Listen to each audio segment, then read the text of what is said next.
Update रहने के लिए हमारा चैनल सब्सक्राइब करें और नोटिफिकेशन के लिए बेल आइकन दबाना न भूलें। प्राइम 18 न्यूज चैनल अब नेट विजन केबल नेटवर्क पर 707 नंबर पर। सबसे पहले आप सभी मीडिया पत्रकार भाइयों को किसान कल्याण संघ की ओर से बहुत बहुत धन्यवाद ज्ञापित करता है। साथ में मेरा परिचय है, मेरा नाम है पप्पू घनश्याम यादव, जो कि किसान कल्याण संघ का मैं प्रदेश अध्यक्ष हूँ। अब आज 3 साल से छत्तीसगढ़ में संचालित कर रहा हूँ, जिसमें किसान कल्याण संघ 3 वर्ष होने के पश्चात आज रायपुर राजधानी वृंदावन हाल में प्रदेश स्तरीय किसान सम्मान समारोह का जो नवनियुक्त पदाधिकारी 78 लोगों का कार्यकारिणी घोषणा किया गया, जिसमें सम्मान देने के लिए हमारे बीच में ऐसे महान शख्सियत दिल्ली से पधारे थे जो कर्म विजेता हैं और जिसका नाम देश विदेश में ख्याति प्राप्त है। ऐसे कारगिल युद्ध के महानायक परम आदरणीय श्री योगेंद्र सिंह यादव जी का किसान कल्याण संघ के इस कार्यक्रम में आना ही हमारे संगठन की कीर्तिमान को और 4 गुना बढ़ा दिया। मैं चाहूँगा कि किसान कल्याण संघ के नवनियुक्त पदाधिकारियों के साथ पूरा प्रदेश में छत्तीसगढ़ के 33 जिला के 172 ब्लॉक के 28,000 पंचायतों के हम पंचायत अध्यक्ष निर्माण कर किसान कल्याण संघ ने जो ठाना है कि बेरोजगार को रोजगार और किसानों को अधिकार, ये मुहिम पर अभी वर्तमान में छत्तीसगढ़ के 17 जिलों में सर्वे के काम संचालित किया जा रहा है, जिसमें पूर्ण रूप से हमारे संगठन के पदाधिकारियों के द्वारा सर्वे कर पूरा चिन्हांकित रूप से आज जानकारी दिया गया। साथ में किसान कल्याण संघ के नवनियुक्त सभी पदाधिकारियों को ससम्मान सरगम सम्मानित कर हमारे पदाधिकारियों को कार्यभार सौंपा गया। साथ में आज का ये प्रथम प्रदेश स्तरीय 3 वर्ष के बाद नवनियुक्त पदाधिकारियों का मीटिंग बैठक रखा गया था, जिसमें सभी को दायित्व दिया गया है।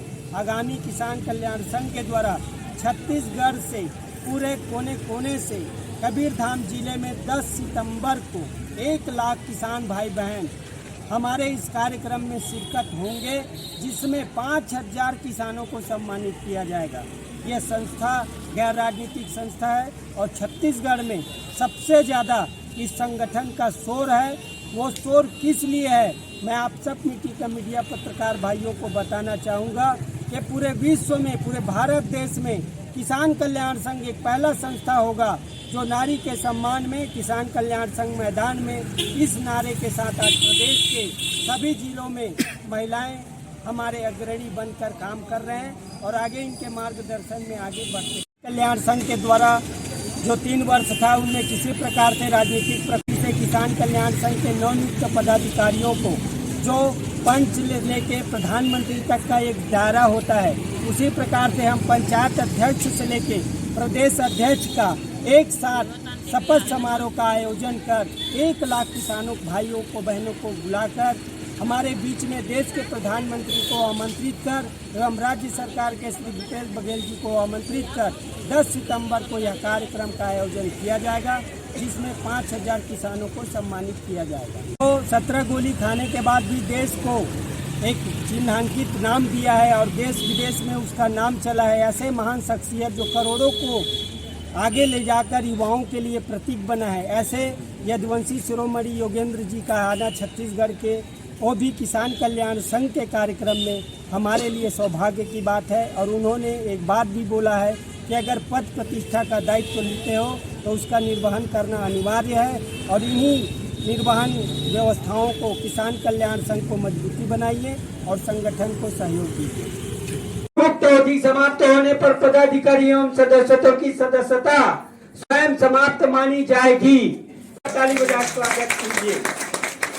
उसके पश्चात संघ के प्रति समीक्षा बैठक किया जाएगा। संघ के प्रति कार्य प्रतिवेदन पत्र अपने ऊपर संघ को प्रेषित किया जाएगा एवं प्रतिवर्ष राज्य, संभाग, जिला विकास खंड व पंचायत स्तर के पदाधिकारी व सदस्यों का पुनर्गठन 2 वर्ष के बाद किया जाएगा। ठीक है। पंचायत स्तर, विकास खंड स्तर, जिला स्तर, संभाग स्तर की समीक्षा बैठक प्रदेश संघ के बैठक से पहले होनी चाहिए, ताकि प्रदेश स्तर के पदाधिकारी व सदस्य उपरोक्त स्तर के समस्याओं को जानकर उस समस्या का समाधान कर सके। ठीक है ना भाई। संघ के विश्वास में ही प्रगति करता है। संघ के समस्त पदाधिकारी व सदस्यों को संघ के विश्वसनीयता पर खरा उतरना होगा। द्वारा संघ के समस्त गतिविधि जानकारी राष्ट्रीय संघ को अवगत कराया जाएगा एवं राष्ट्रीय संघ के आवश्यक दिशा निर्देश लिया जाएगा। संघ के समस्त पदाधिकारी एवं सदस्यों को संघ की गरिमा एवं अपने पदों की गरिमा बनाए रखते हुए विभिन्न प्रकार की गतिविधि को कार्य क्षेत्र में संचालन करना होगा।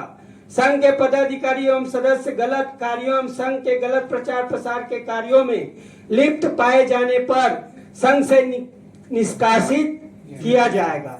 10 बिंदु का लिखित के रूप में हमारे बीच में उपस्थित कर्म विजेता परम आदरणीय श्री कारगिल युद्ध के महानायक बड़े भैया जी के कर कमलों के द्वारा यह आज घोषणा करते हैं। जवान जय किसान, जय जवान जय किसान, जय किसान जय जवान। हम सपनों को आत्मा से जीते हैं तो परमात्मा की शक्ति अपने आप उस सपनों में इस तरह से संचित होती है, समर्पित होती चली जाती है। जिस तरह से गंगा जल को हम जो डालते हैं पानी के अंदर तो पूरा पानी गंगा जल बन जाता है। तो जब आपकी आत्मा और परमात्मा की वो शक्ति आपके सपन को, आपके उस एम को एक पावन पवित्र बना देती है कि गर्दनें कटती हैं, धड़ चलते हैं। मैंने उन पलों को जिया, इन आंखों से देखा भी है सपना। पल याद है कि जब एक एक करके एक साथी माँ भारती की गोद में सोता चला जा रहा था, लेकिन कदम पीछे नहीं आया। तो क्यों? क्योंकि इस देश की माँ जो संस्कार स्वरूप अपने बच्चों को या बेटे और बेटियों को ये कहती है कि सीने का दूध पिलाया है, सीने पर गोली खाना, कभी पीठ पर गोली मत खाना। 17,000 फीट ऊंची पहाड़ी जिस पर बर्फ ही बरसती, ऑक्सीजन नहीं, दुश्मन ऊपर बैठा हुआ है और लगातार फायर कर रहा है। हिंदुस्तान के ये जवान कंधे से कंधा और कदम से कदम मिलाकर 2 रात और 1 दिन उस पहाड़ी पर चढ़ते रहे और तीसरी रात का वो मंजर आज भी मेरी आंखों के सामने ऐसे धंसता है। शायद का वक्त रस्सियों के सहारे चढ़ते चले जा रहे, पाकिस्तानी फौज ने ऐसे फायर खोल दिया, हमारा रास्ता कटा हो गया। 7 जवान पर चढ़ 5 घंटे तक ये माँ भारती के बेटे उन पाकिस्तान की फौज के साथ लड़ते रहे। फिर वो पल देखा कि मैं जब सर से लेकर के पैर तक लहूलुहान था। मेरा मुझे एक साथी फर्स्ट एड करने के लिए अपनी जो फील्ड पट्टी थी उसकी पॉलिथीन फाड़ने के लिए उसका हाथ यहाँ तक जाता है, तो यहाँ पे उसकी गोली लगती है।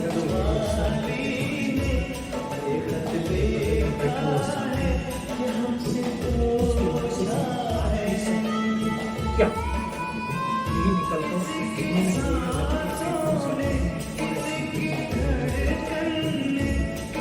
एक साथी हमारी हेल्प के लिए आगे बढ़ता है, वहीं पर एक बम गिरता है, उसकी यहाँ से गर्दन कटती है।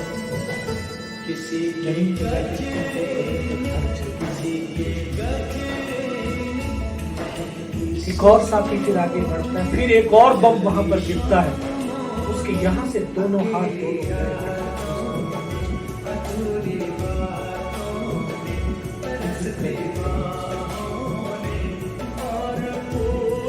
उनको भी लगा कि इनमें से कोई जिंदा ही नहीं।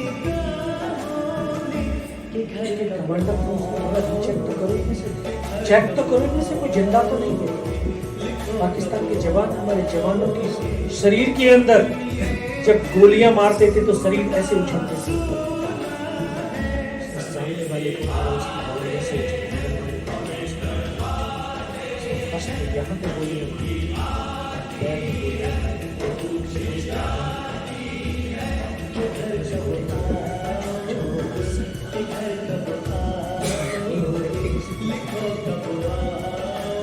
फिर उन्होंने ईमान में क्रूरताओं का तांडव शुरू किया। हमारे जवानों की बॉडियों के अंदर बूट की ठोकरें, पत्थर मारने शुरू करे, गालियां देने शुरू करे। बहुत देर तक ये बंदर चलता रहा, देखता रहा, सहता भी रहा।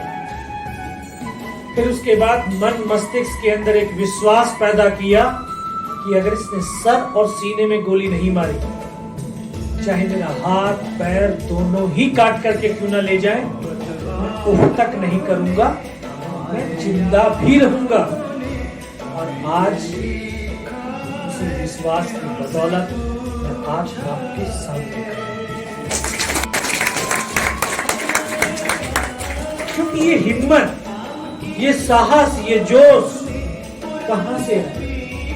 क्योंकि जब एक किसान बंजर भूमि में सोच लेता है, ठान लेता है कि ये बंजर है और इसमें मुझे अन्न उगाना है, किसान की उस हिम्मत, उस सोच और उस जज्बात के आगे वो बंजर जमीन भी उपजाऊ बन जाती है। उस गोली के धक्के से मुझे भी लगा कि मैं तो मर गया हूं।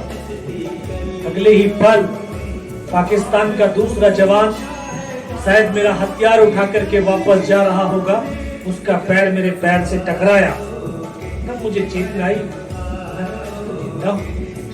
तब एक अंतर्मन से आवाज है कि योगेंद्र अभी तक नहीं मरा तो अब मरेगा। मेरे पास एक हैंड ग्रेनेड बचा हुआ, मैंने अपना ग्रेनेड निकाला, उसके ऊपर इस तरह से फेंक दिया तो कोट के अंदर गुड़ लगे, -20 डिग्री टेम्परेचर।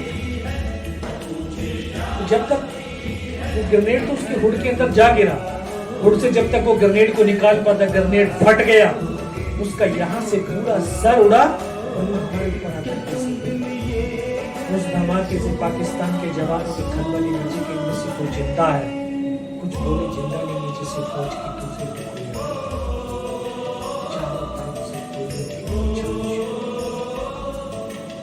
बस वही एक पल था, मैंने दोनों हाथों से उसकी राइफल को उठाने की कोशिश करी, हाथ में लगा नहीं, इस हाथ की पूरी हड्डी निकल के सिर्फ कंधा कंधा नहीं, एक हाथ से राइफल को एक हाथ से फायरिंग किया, चार हाथ पाकिस्तान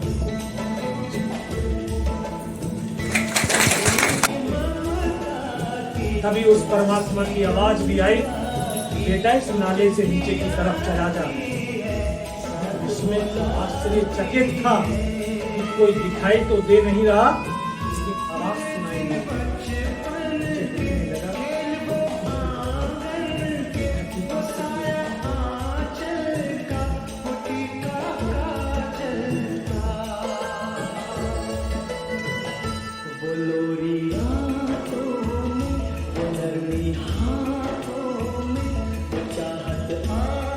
किसान का